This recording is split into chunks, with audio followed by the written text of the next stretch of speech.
Welcome to the class everyone. तो इस class में हम फ्रैक्शन पढ़ेंगे, ठीक है। So let's start.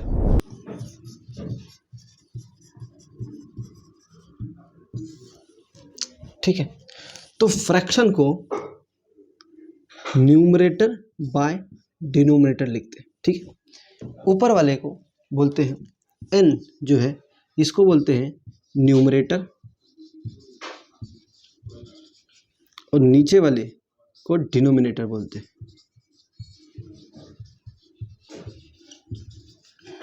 ठीक है। अब इसमें जो d है दैट इज डिनोमिनेटर, ये जीरो नहीं होना चाहिए, ठीक है। अब इसकी कुछ प्रॉपर्टीज देख लेते हैं, that is properties of fraction, ठीक है। तो प्रॉपर्टीज ऑफ फ्रैक्शन में आता है सबसे पहले कि if numerator equals to denominator, अगर न्यूमरेटर जो है वो डिनोमिनेटर के बराबर हो जाए तो ये होल टर्म कैंसिल आउट हो जाएंगे, और कैंसिल आउट हो जाएंगे तो जो रिजल्टेंट बनेगा बचेगा वो होगा 1। तो हम कह सकते हैं then the resultant answer is 1, ठीक है। मतलब अगर न्यूमरेटर जो है वो डिनोमिनेटर के बराबर हो जाएगा तो जो रिजल्टेंट आंसर आएगी वो आएगी 1, ठीक है। दूसरा प्रॉपर्टी ये है कि if numerator and denominator do not have any common factor,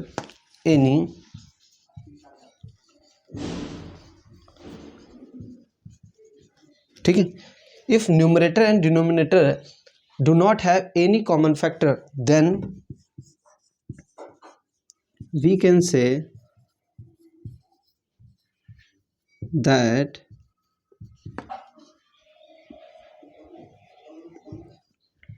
it is in its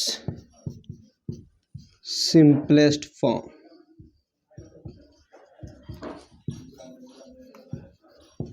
ठीक है। if numerator and denominator do not have any common factor, then we can say that it is in its simplest form। मतलब अगर denominator और numerator में कोई common factor है ही नहीं तो हम कह सकते हैं कि वो जो फ्रैक्शन होगा वो सिंपलेस्ट फॉर्म में होगा। जैसे 1/2, इसमें कोई भी कॉमन फैक्टर है नहीं एक्सेप्ट 1, ठीक है। ऐसे ही 3/7, ठीक है, 5/11, ये सब जो है ये जो फ्रैक्शन है वो है सिंपलेस्ट फॉर्म में,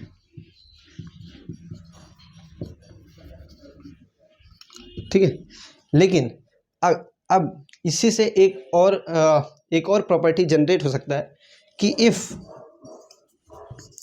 if b multiply any number to its numerator as well as,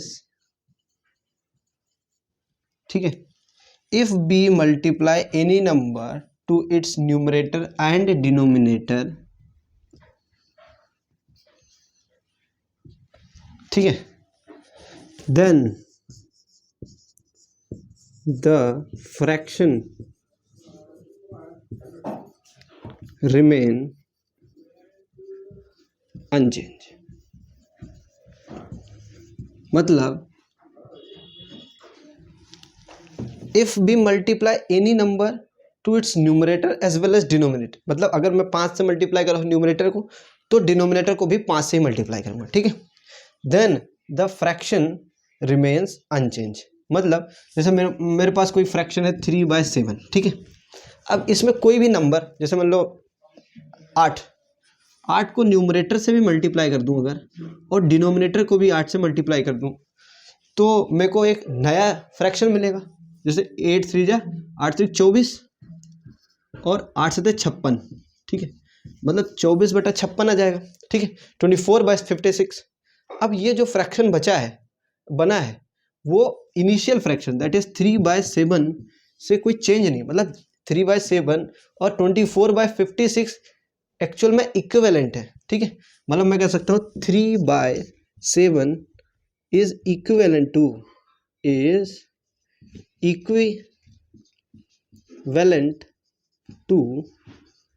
24/56। और भी हो सकते हैं, जैसे मैं अगर इसको 4 की जगह 3 से मल्टीप्लाई कर देता, ऊपर नीचे 3 तो 3 3 जा 9, 3 3 जा 9 अपॉन 7 3 जा 21 दैट इज 21। तो ये भी इसी का इक्विवेलेंट फ्रैक्शन है, ठीक है। मतलब अगर हम न्यूमरेटर और डिनोमिनेटर को सेम नंबर से मल्टीप्लाई करेंगे, ठीक है, न्यूमरेटर एंड डिनोमिनेटर को सेम नंबर से मल्टीप्लाई करेंगे तो जो नया फ्रैक्शन बनेगा वो एक्चुअल में ओरिजिनल फ्रैक्शन के इक्विवेलेंट होगा। अब हम टाइप्स ऑफ फ्रैक्शन देखेंगे, ठीक है।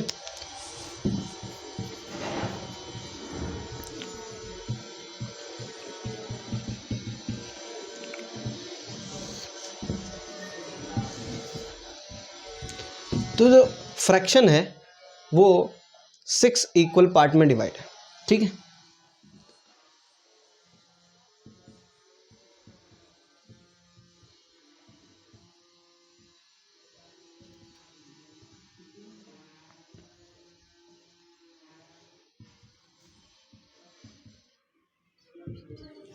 ठीक है, तो पहला होता है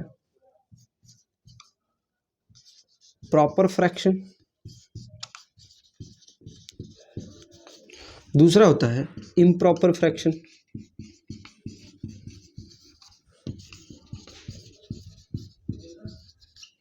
तीसरा होता है mixed fraction,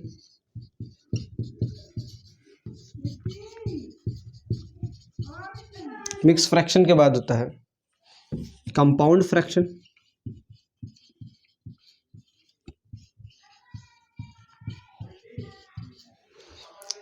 mix fraction compound fraction के बाद आता है कॉम्प्लेक्स फ्रैक्शन,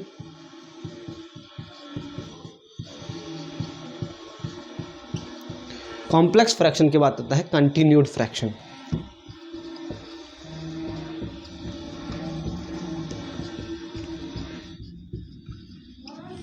ठीक है, अब सबसे पहले हम बात करेंगे प्रॉपर फ्रैक्शन की। तो प्रॉपर फ्रैक्शन वो फ्रैक्शन होता है जिसका न्यूमरेटर जो है वो ऑलवेज डिनोमिनेटर से छोटा होता है। मतलब मैं कहूँगा कि जो न्यूमरेटर है वो लेस देन हमेशा डिनोमिनेटर होगा, जैसे 2/7, 3/7, ठीक है, 5/8, ये सब जो फ्रैक्शन होंगे वो होगा प्रॉपर फ्रैक्शन। अब इम्प्रॉपर फ्रैक्शन जस्ट रिवर्स होता है प्रॉपर फ्रैक्शन के, दैट इज अब यहाँ पर न्यूमरेटर छोटा था डिनोमिनेटर से, अब यहाँ पर डिनोमिनेटर होगा छोटा किससे, न्यूमरेटर से।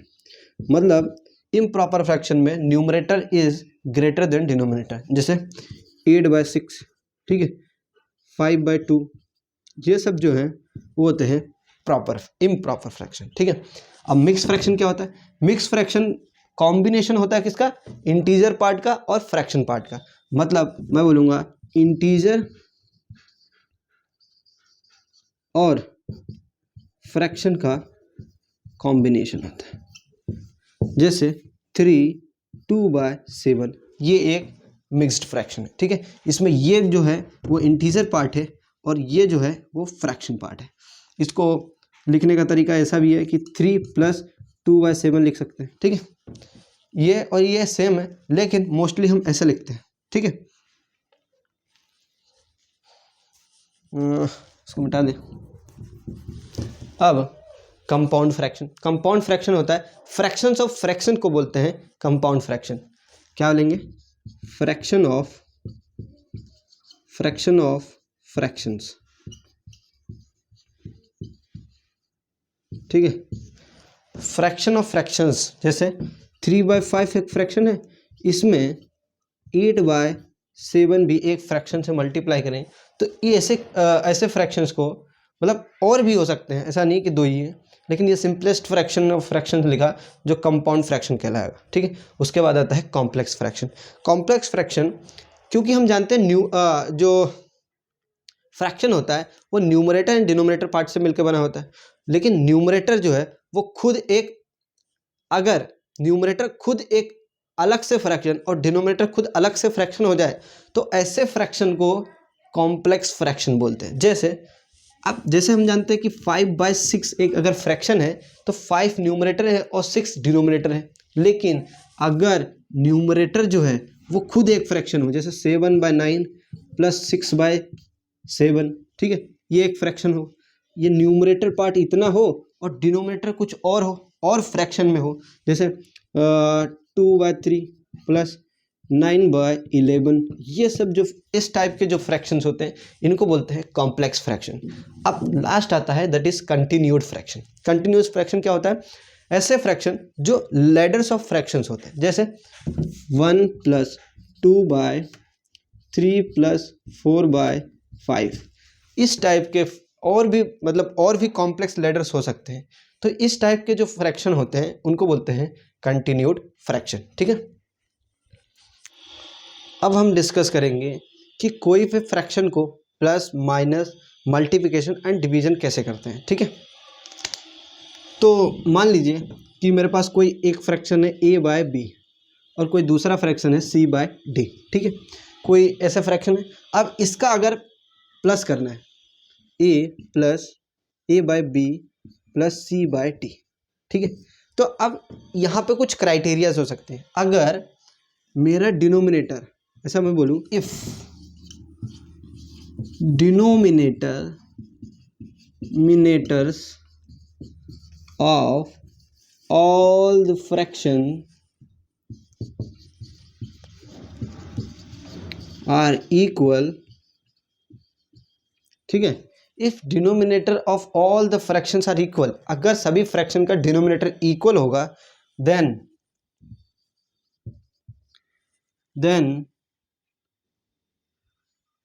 अब अगर मेरे को समेशन एडिशन करना है, ठीक है, एडिशन करना है तो मैं क्या बोलूँगा?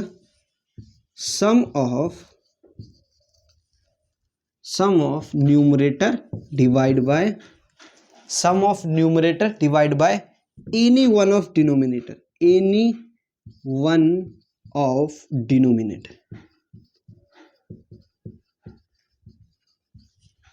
ठीक है।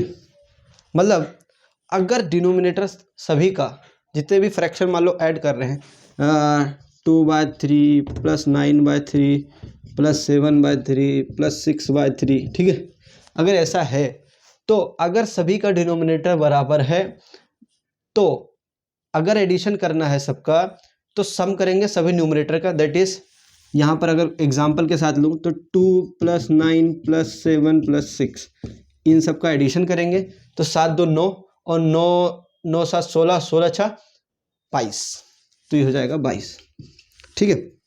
तो सम ऑफ नंबर 22 हो जाएगा और एनी वन ऑफ डिनोमिनेटर, मतलब अपॉन में क्या देखेंगे, इन चारों में से कोई एक डिनोमिनेटर, क्यों? क्योंकि सभी डिनोमिनेटर तो बराबर ही हैं, तो मैं रख दूंगा 3, ठीक है। तो अगर मैं इसका एडिशन करना था तो मेरा रिजल्टेंट एडिशन किया है, ठीक है। ऐसे ही सब्सट्रैक्शन करना है तो सब्सट्रैक्शन, अगर सब्सट्रैक्शन करना है मतलब माइनस करना है, ठीक है, अगर सब्ट्रैक्शन करना है तो क्या करूँगा? सब्ट्रैक्ट कीजिए, किसको? सब्ट्रैक्ट किसको? न्यूमरेटर को सब्ट्रैक्ट कीजिए और फिर से any one of denominator put कर दीजिए,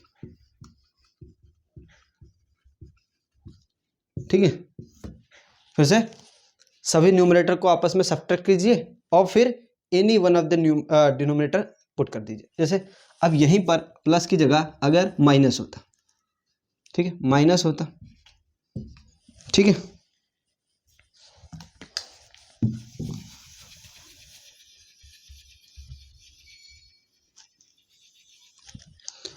अगर ये माइनस होता, अगर ये माइनस होता तो मैं सभी को माइनस कर देता, डेट इज 2 - 9 - 7 - 6, ठीक है। अब कैसे माइनस करता है? इन दोनों को आपस में माइनस करता है तो क्या आता है? 2 में से 9 माइनस करूंगा तो आएगा -7, ठीक है। अब फिर बाकी ऐसे लिख दूंगा -7 - 6, ठीक है। अब ये माइनस माइनस प्लस होता है, तो 7 और 7 को प्लस करूंगा तो 7 दूना 14, और बड़ी संख्या क्या है माइनस की, तो आएगी साइन माइनस का, तो आ जाएगा 14। अब फिर साइन फिर से बाकी जो वैल्यू है वो लिख दूंगा वैसे। अब फिर से माइनस माइनस होता है प्लस, तो 14 और 6 को प्लस करेंगे तो आएगा 20, और फिर से बड़ी संख्या माइनस की है तो आ जाएगा माइनस का साइन। ठीक है, तो मेरी वैल्यू जब मैंने इन तीनों चारों को माइनस किया तो वैल्यू आई -20, तो लिख दूंगा -20। अब any one of the denominator, तो इन सभी डिनोमिनेटर में से कोई एक डिनोमिनेटर लिखना है, तो लिख दूंगा 3, तो मेरा आंसर आएगा -20/3। ठीक है, तो ये सब्ट्रैक्शन का रूल है। ठीक है,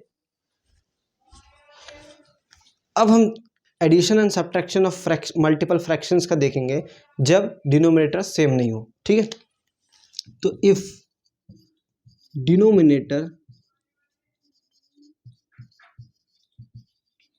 इज नॉट सेम, ठीक है, तो सबसे पहले इसमें क्या करेंगे, take LCM of all the denominator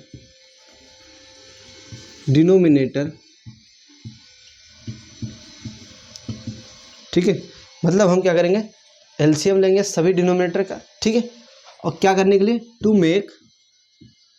to make all the denominator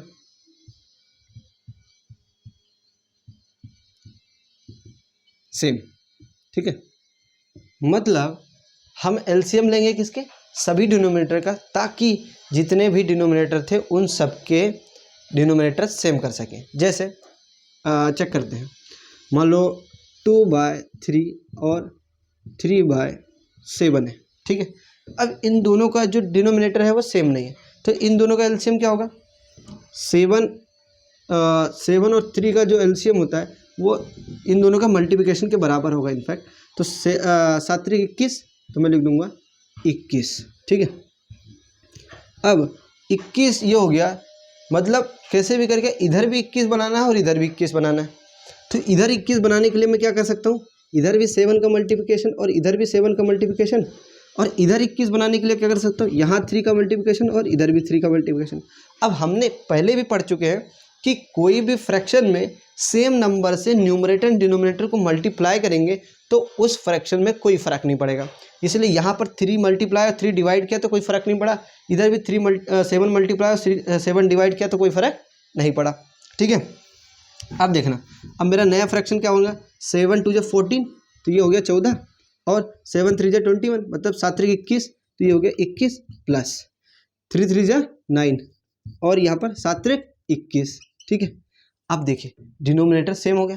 तो अब प्रीवियस जैसे पहले बताया मैंने कि इस केस में जब डिनोमिनेटर बराबर होंगे तो हम कोई एक डिनोमिनेटर रख देंगे, तो दोनों 21 है, कोई भी रख दें, 21 रख दिया। ठीक है, अब इन दोनों का समेशन करेंगे तो 14 + 9, 14 9 कितना होता है 23, तो ये हो जाएगा 23/21। ठीक है, ऐसे एक और एग्जांपल लेते हैं,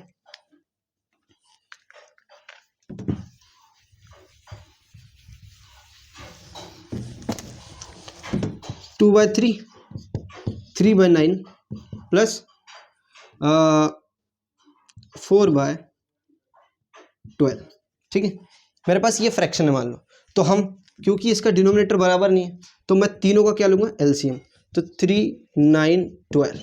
ठीक है, इन तीनों का LCM लेने का सबसे अच्छा तरीका होता है कि इन तीनों का LCM लेने से पहले मैं प्राइम फैक्टराइजेशन कर लूँगा इनका।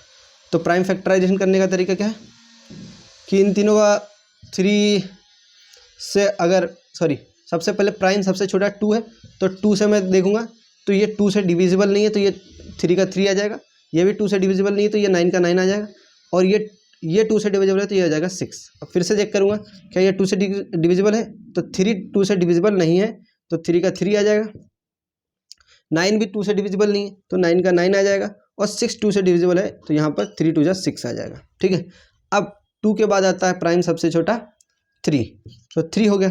अब 3 खुद से डिविजिबल है तो 3 1 3, और 3 3 9, और 3 1 3। ठीक है, ऐसे ही एक और फैक्टर क्या हो जाएगा 3, फिर से 3 से कर सके तो 1 1 और 1, ठीक है, क्योंकि ये किसी से नहीं होगा तो 1 आ गया, ये 3 को 3 से जब डिवाइड किया तो 1 आ गया, और ये 1 का 1। अब ये जो है इन सभी का मल्टीप्लिकेशन ही एक्चुअल में इन तीनों का एलसीएम होगा। ठीक है, तो 2 2 जा 4 और 4 3 जा 12 और 12 3 जा 36, तो इन तीनों का जो एलसीएम होगा वो होगा 36। तो ये आ गया 36। ठीक है, अब एलसीएम तो ले लिया, तो हमको क्या एक्चुअल में बनाना रहता है, इन तीनों का एलसीएम लेके हम ताकि क्या कर सके, डिनोमिनेटर को सेम कर सकें। अब हम क्या करेंगे, जो इन तीनों का एलसीएम आया दैट इज 36। अब तो कैसे भी करके हम सभी जो डिनोमिनेटर है उन सबको 36 बनाना है। तो किस फैक्टर से मल्टीप्लाई करें ताकि ये भी 36 हो जाए, ये भी 36 हो जाए और ये भी 36 हो जाए। देखना, अगर पहले इस वाले फ्रैक्शन का जो डिनोमिनेटर है वो 36 बनाने के लिए मैं 3 को छोड़ दूंगा, बाकी जितने भी हैं इसके प्राइम फैक्टर्स वो सबको मल्टीप्लाई करूंगा। तो 3 इंटू 2 इंटू 2 दैट इज 2 दूना 4 3 12, तो मैं 12 ऊपर मल्टीप्लाई करूंगा और 12 नीचे भी। ठीक है, अब जैसा हम जानते हैं, पहले भी पढ़ा है हमने कि कोई भी फ्रैक्शन में सेम नंबर से न्यूमरेटर को और सेम नंबर से डिनोमिनेटर को मल्टीप्लाई करेंगे तो उस फ्रैक्शन में कोई चेंजेस नहीं आ सकता। इसीलिए हम 12 को ऊपर भी मल्टीप्लाई किया और 12 से नीचे को भी मल्टीप्लाई किया, तो इससे इसके फ्रैक्शन में कोई चेंजेस नहीं आया। ठीक है, अब ऐसे ही हम इसमें चेक करेंगे कि इसके डिनोमिनेटर को 36 बनाने के लिए किस फैक्टर से मल्टीप्लाई करें। तो ये 9 है, तो 3 3 जा 9, मतलब ये छोड़ देंगे, तो बाकी जो बचा उससे मल्टीप्लाई करेंगे। तो 2 2 जा 4, तो मैं 4 ऊपर भी मल्टीप्लाई करूंगा और 4 नीचे भी। ठीक है, अब इसको भी 36 बनाना है, तो 12 है, तो 2 2 जा 4 3 जा 12, मतलब ये तीनों छोड़ के बाकी जो बचे उस फैक्टर से मल्टीप्लाई करूंगा, तो बचा 3, तो मैं यहाँ 3 मल्टीप्लाई करूंगा और 3 इधर भी। ठीक है, अब जो मेरा फ्रैक्शन बनेगा उसका सभी डिनोमिनेटर 36 होगा। देखते हैं, 12 2 जा 24 अपॉन 12 3 जा 36 प्लस 4 3 जा 12 अपॉन 9 4 जा 36 प्लस 4 3 जा 12 और 12 3 जा 36। तो देखें यहाँ सभी का डिनोमिनेटर क्या है, 36 है। मतलब अब डिनोमिनेटर हो गया सेम, तो सेम जब डिनोमिनेटर हो जाता है तो उस केस में न्यूमरेटर को सभी को प्लस करके कोई एक डिनोमिनेटर रख देते हैं। तो कोई एक डिनोमिनेटर रखा हुआ है, अब न्यूमरेटर सभी को प्लस करेंगे, तो ये जाएगा 24 प्लस 12 प्लस 12। ठीक है, अब इन सब को जब मैं ऐड करूँगा तो 12 दूना 24 24 48 दैट इज 48/36। तो इस जो फ्रैक्शन दिया था उसका जब मैंने इसको सॉल्व किया तो ये आया। अब इसको और सिंप्लीफाई भी कर सकते हैं, खैर क्योंकि इसमें कुछ कॉमन फैक्टर है उसको एलिमिनेट भी कर सकते हैं। जैसे यहाँ पर कॉमन फैक्टर क्या है, अगर मैं इसको 4 से डिवाइड करूँ तो 4 1 जा 4 4 2 जा 8 और 4 9 जा 36। अब 3 से कर सकते हैं, तो 3 4 जा 12 और 3 3 जा 9, तो मेरा फ्रैक्शन आ गया 4/3। ठीक है, ये मेरा आंसर होगा। तो ऐसे ही अगर डिनोमिनेटर सेम नहीं हो तो हम एलसीएम लेकर सेम करेंगे और सेम करने के बाद वही सेम रूल अप्लाई कर देंगे। ठीक है, अब हम मल्टीपल फ्रैक्शंस को कैसे मल्टीप्लाई करते हैं और मल्टीपल फ्रैक्शन को कैसे डिवाइड करते हैं इनको भी देखेंगे। ठीक है, तो मान लो मेरे को कोई मल्टीपल फ्रैक्शन दिया हुआ है और उनको मल्टीप्लाई करना है, तो उनको मल्टीप्लाई करने का तरीका होता है कि multiply each numerator divide by multiply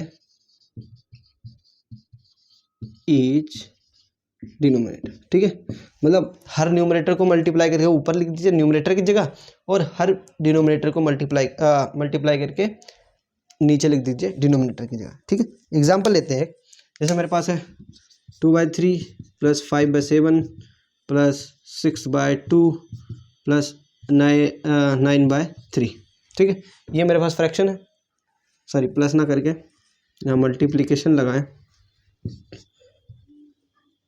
ठीक है, अब इनको मल्टीप्लाई करना है अगर, तो मैं क्या करूँगा, जितने भी न्यूमरेटर हैं उन सबको मल्टीप्लाई करूँगा, मतलब 2 × 5 × 6 × 9, और डिवाइड करूँगा जितने भी डिनोमिनेटर हैं उन सबको मल्टीप्लाई करके, मतलब 3 × 7 × 2 × 3।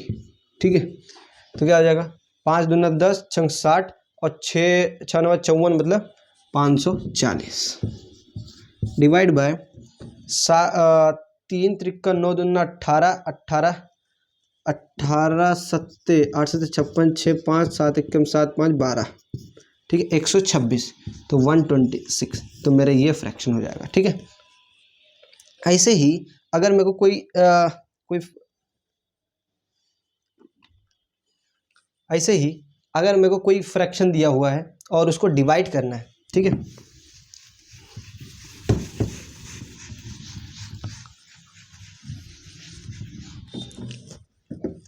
ठीक है, डिवाइड करने के लिए जैसे मान लो 2/7 डिवाइड करना है 6/2 से, ठीक है, तो सिंपली क्या कर सकते हैं, अच्छा इसका सबसे आसान तरीका होता है कि पहले वाले को छोड़ के बाकी सबको रिवर्स करके मतलब रेसिप्रोकल करते हुए मल्टीप्लाई कर सकते हैं। मतलब जैसे मेरे पास 2/7 है, 2/7 है, अब मैं यहाँ जहाँ डिवाइड है वहाँ मल्टीप्लाई का साइन लगा दूंगा और जो भी अगला फ्रैक्शन है उनको रेसिप्रोकल कर दूंगा, मतलब उलट दूंगा। जैसे 6/2 है तो 2/6 लिख दूंगा।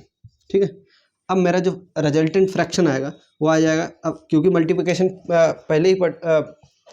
मल्टीप्लिकेशन ऑफ फ्रैक्शन पहले ही डिस्कस कर चुके हैं। क्या करेंगे, न्यूमरेटर को मल्टीप्लाई करेंगे और डिनोमिनेटर को मल्टीप्लाई करेंगे। तो न्यूमरेटर 2 2 जा 4, तो ऊपर 4 आ जाएगा और 7 6 जा 42, तो यहाँ जाएगा 42। तो ये मेरा फ्रैक्शन, मतलब अगर मैं 2/7 को 6/2 से डिवाइड करूँगा तो मेरा आएगा 4/42। ठीक है, ऐसे कितना भी आ जाए, मतलब ऐसा ज़रूरी नहीं है कि इतना ही हो। जैसे मेरे पास हो 2/7 हो, फिर से आगे 6/2, 3/5, 9/3 हो। मान लो मेरे पास ये फ्रैक्शन है, तो इन फ्रैक्शन को अगर मेरे को डिवाइड करना है तो ये बहुत सारा हो जाए। तो बहुत सारे को करने का तरीका ये है कि पहला वैसे एज इट इज़ लिखें, मतलब 2/7 एज इट इज़ लिख दें, उसके बाद जहाँ डिवाइड है उसको मल्टीप्लाई लगा दें और रिवर्स करते जाएं। जैसे 6/2 है तो इसको लिख दे 2/6, यहाँ पर डिवाइड है तो यहाँ मल्टीप्लाई लगाऊंगा और इसको उलट दूंगा, मतलब आ जाएगा 5/3। और यहाँ डिवाइड है, डिवाइड की जगह क्या लिख दूंगा, मल्टीप्लाई, और इसको रिवर्स कर दूंगा, मतलब 3/9।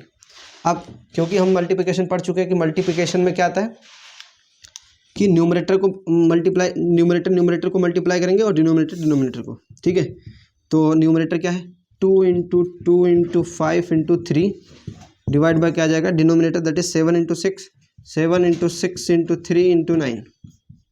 ठीक है, किया गया। अब इसको मल्टीप्लाई करेंगे, 2 2 जा 4 और 4 5 6 20 और 20 3 60, तो यहाँ जाएगा 60 और यहाँ पर आएगा 6 3 18 18 18 और 9 7 63, तो 63 और 18 को मल्टीप्लाई करेंगे तो 18 3 54 के 4 आता है 5 और 18 5 6 90, 18 6 108 और 5 कितना 113, तो नीचे आ जाएगा 1134 मेरा। इसका जब मैं इसको सॉल्व करूँगा तो इसका फ्रैक्शन आएगा ऐसा। ठीक है, मतलब हमने क्या देख लिया कि कैसे प्लस करते हैं, कैसे माइनस करते हैं, कैसे मल्टीप्लाई करते हैं और कैसे है डिवाइड करते हैं मल्टीपल फ्रैक्शंस को। ठीक है, अब हम देखेंगे conversion from decimal to fraction and fraction to decimal. मतलब बहुत बार ऐसा होता है कि कोई फ्रैक्शन दिया हुआ है, ठीक है, और उसको एनालाइज करना इजी नहीं होता। ठीक है, तो उसको हम डेसिमल में बदल देंगे। और अगर कोई डेसिमल को एनालाइज करना इजी नहीं होता, मतलब कोई ऑपरेशन करना जो डेसिमल में कॉम्प्लेक्स हो रहा है, तो मैं उसको फटाक से फ्रैक्शन में बदलूंगा और फ्रैक्शन में ऑपरेशन परफॉर्म करने के बाद मैं वापस डेसिमल में बदल के चेक कर लूँगा कि आंसर क्या है। ठीक है, ऐसे ही मैं फ्रैक्शन के लिए भी कर सकता हूँ। जैसे मान लो मेरे पास कोई ऐसा मोस्टली सवाल आता है कि बहुत सारे फ्रैक्शन मल्टीपल फ्रैक्शन दिए होंगे और बोलेंगे कि इसको असेंडिंग ऑर्डर में जमाइए, डिसेंडिंग ऑर्डर में जमाइए। ठीक है, तो अगर डिनोमिनेटर सेम है या फिर न्यूमरेटर सेम है तब तो इसको असेंडिंग या डिसेंडिंग ऑर्डर में जमाना आसान हो जाता है। लेकिन अगर न्यूमरेटर वगैरह अलग है और डिनोमिनेटर भी मल्टीपल फ्रैक्शन के अलग अलग हैं, तब उस केस में क्या होता है कि जो फ्रैक्शन है ना उसको एनालाइज करना दिक्कत हो जाती है, तो हम उस केस में डेसिमल का बहुत बड़ा रोल है। ठीक है, मतलब कोई भी मल्टीपल फ्रैक्शन दिया है और उसको असेंडिंग या डिसेंडिंग ऑर्डर में जमाना है और वो न्यूमरेटर एंड डिनोमिनेटर बराबर बराबर नहीं है। ठीक है, मतलब कोई या फिर न्यूमरेटर सबके इक्वल नहीं है या फिर डिनोमिनेटर सबके इक्वल नहीं है, तो उस केस में हम उस फ्रैक्शन को क्या करेंगे, डेसिमल में बदल देंगे। डेसिमल में सीधा हम उसको देख लेंगे और अरेंज कर लेंगे। अरेंज करने के बाद उस डेसिमल को वापस से फ्रैक्शन में बदल के हम उसकी वैल्यू को चेक कर लेंगे कि भाई मेरा डिजायर्ड आंसर क्या है। ठीक है, जैसे मान लो मेरे पास 6/3 है, तो इसको डेसिमल में बदलने का सबसे आसान तरीका क्या है कि ऑब्वियस सी बात है यार, 6 को 3 से डिवाइड कर देंगे। ठीक है, मतलब जैसे मान लो 6 को 3 से डिवाइड करना है तो 3 2 जा 6, सिंपली कट गया, मतलब ये आ गया 2। लेकिन मान लो कोई कट नहीं रहा हो इजीली, जैसे मान लो 5/7 ये है, तो इस फ्रैक्शन को डेसिमल में बदलना है तो क्या करूँगा, पॉइंट लगाऊंगा। तो पॉइंट लगाया तो क्या आ गया, ये 50 हो गया। अब 7 का टेबल बोलेंगे कि 50 से ज़्यादा ना जाए, तो 7 7 जा 49, तो यहाँ आ गया 7। 49 तो 1 बचा, क्योंकि पॉइंट लगाया तो यहाँ 0 बढ़ा सकता हूँ। अब 7 का टेबल बोलेंगे 10 से ज़्यादा ना जाए, तो 7 1 जा 7 बचा 3, तो अब 3 हो गया। फिर से क्योंकि पॉइंट लगाए तो इसको 30 लिख सकते हैं। अब 7 का टेबल बोलेंगे कि 30 से ज़्यादा ना जाए, तो 7 4 जा 28, तो ये 28 मतलब 2 बचा। मतलब अब पॉइंट के बाद 3 डेसिमल तक आ गया, तो बस इतना ही रहने देंगे, तो मेरे पास आ गया 0.714। ठीक है, तो इस केस में मेरे पास फ्रैक्शन में एनालाइज करना कि कौन से नंबर से कौन से नंबर के बीच में, जैसे मान लो 5/7 जो है, ठीक है, ये अगर मान लो किसी से कंपेयर करना होता है कि भाई 6/3 और 2/9 3/5, इन सब से कंपेयर करके बताओ कि ये इनसे बड़ा है छोटा है, तो इस केस में नहीं पता लग रहा था। लेकिन अब मैं इसको डेसिमल में बदल दिया तो इजीली मैं, जैसे अब इसको डेसिमल में बदल दिया, किसको, इसको, ऐसे इसको डेसिमल में बदला था तो 2 आया था, इसका आया 0.714। ठीक है, ऐसे इसको डेसिमल में बदलूँ तो पॉइंट लगाया, ये हो गया 20, तो 9 दूना 18, कितना आ गया, 9 दूना 18, तो 2 बचा, फिर से 20, तो 9 दूना 18, मतलब ये रिपीट होने वाला है, तो ये आ जाएगा 0.2 का बार। ऐसे ही कॉमन लगाऊंगा, इसका भी देख लूँगा, तो पॉइंट लगाया तो ये हो गया 30, तो 5 6 जा 30, तो ये आ गया 6। अब देखिए इसको इजीली मैं देख सकता हूँ कि ये किससे बड़ा है और किससे छोटा है। जैसे ये 0.714 जो है वो 0.6 से और 0.2 से बड़ा है, लेकिन 2 से छोटा है, तो मैं इसको अगर जमाना हो तो सबसे छोटा क्या होगा, 0.2 बार, फिर कॉमा लगाएंगे 0.6। ठीक है, और उसके बाद 0.714 और फिर 2, तो अब इस केस में मैंने इसको जमा लिया। अब 0.714 किसका था, 0.71 मतलब 0.2 किसका था, 0.2 बार, तो 0.2 बार था 2/9, तो सबसे छोटा है 2/9। ऐसे ही 0.6 किसका था, तो 0.6 था ये 3/5 का, तो उसके बाद है 3/5, और 0.714 इसका था 5/7 का, तो इसके बाद आएगा 5/7, और इसके बाद आएगा 6/3, क्योंकि 2 जो है वो 6/3 का है।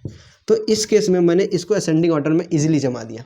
अब सवाल, बहुत बार सवाल ऐसा पूछता है कि थर्ड नंबर का बताइए, ये ऐसा देगा फ्रैक्शन और बोलेगा कि जो फ्रैक्शन है इसको अगर असेंडिंग ऑर्डर में जमा दिया गया तो इसके थर्ड नंबर की वैल्यू बताइए, तो 1 2 3, तो ये फ्रैक्शन मेरा आंसर हो जाता है। ठीक है, मतलब कोई भी फ्रैक्शन है उसको डेसिमल में बदलना हमको आसानी से आना चाहिए। अब आप दिमाग में एक सवाल आता है कि यार ये तो फ्रैक्शन से डेसिमल में बदल गया, लेकिन मान लो मेरे पास वापस अगर इसको डेसिमल बदल, मतलब मान लो इसके साथ कुछ ऑपरेशन किया, प्लस माइनस डिवाइड पॉइंट में ही करने के बाद उसको वापस से फ्रैक्शन में बदलना पड़ा तो बिल्कुल कर सकते हैं। मान लो कोई पॉइंट फ्रैक्शन में दिया है, ठीक है, सॉरी, मान लो कोई नंबर पॉइंट्स में दिया है और फ्रैक्शन में बदलना है, तो सिंपली मैं क्या करूँगा, ये पॉइंट हटा दूंगा। ठीक है, जो भी नंबर है उसका पॉइंट हटा के जितनी भी वैल्यू है, जैसे क्या है 714, तो 714 लिख दूंगा। ठीक है, ठीक है, अब उसके बाद मेरे इस पॉइंट के बाद जितने भी नंबर हैं, ठीक है, जितने भी नंबर हैं उसके उतने जीरो नीचे लगा दूंगा। कितना, 1 2 3, तो 3 है तो 1 के बाद 3 जीरो लगा दूंगा, तो अप्रोक्सीमेट जैसा फ्रैक्शन था उतना ही फ्रैक्शन, अब इसको मैं एलिमिनेट करूँगा, मतलब इसके कॉमन फैक्टर कैंसिल करूँगा, तो नियर अबाउट इसी के आसपास आएगा, 5/7 के आसपास, क्योंकि ये कंप्लीटली डिवाइड नहीं हुआ था, इसलिए जैसा इनिशियल फ्रैक्शन था वैसे ही फाइनल फ्रैक्शन नहीं बन पाएगा। लेकिन अगर कंप्लीटली कोई फैक्टर, जैसे 0.6 था, यहाँ पर 0.6 था जो 3/5 का डेसिमल पॉइंट था, ठीक है। अब ये 0.6 जो है वो कंप्लीटली डिवाइड हो गया था, तो मैं देखना 0.6 को अगर मैं फ्रैक्शन बदलूँ तो क्या बोलूँगा, पॉइंट हटा के वैल्यू लिख दी 6। अब पॉइंट के बाद कितने डिजिट्स है, 1, तो 1 के बाद 1 0 लगा दूंगा, मतलब 10। अब मैं इसकी कॉमन फैक्टर एलिमिनेट कर देता हूँ, तो ये 2 से डिवाइड हो जाएगा, 2 5 जा 10, और ये 2 से होगा तो 3, तो आ गया 3/5। देखो ये एग्जैक्ट आ जाएगा 3/5। लेकिन जो कंप्लीटली डिवाइड नहीं होता, जो क्या होता है कि जो कंप्लीटली डिवाइड नहीं होता उसका फ्रैक्शन वापस रिगेन करना आसान नहीं होता, मतलब थोड़ा उसके नियर अबाउट आएगा, एग्जैक्ट फ्रैक्शन वापस नहीं आएगा। लेकिन हम क्या करेंगे, दोनों का कन्वर्जन सीख गए तो इससे हमारा प्रॉब्लम इजी हो जाएगा, ठीक है।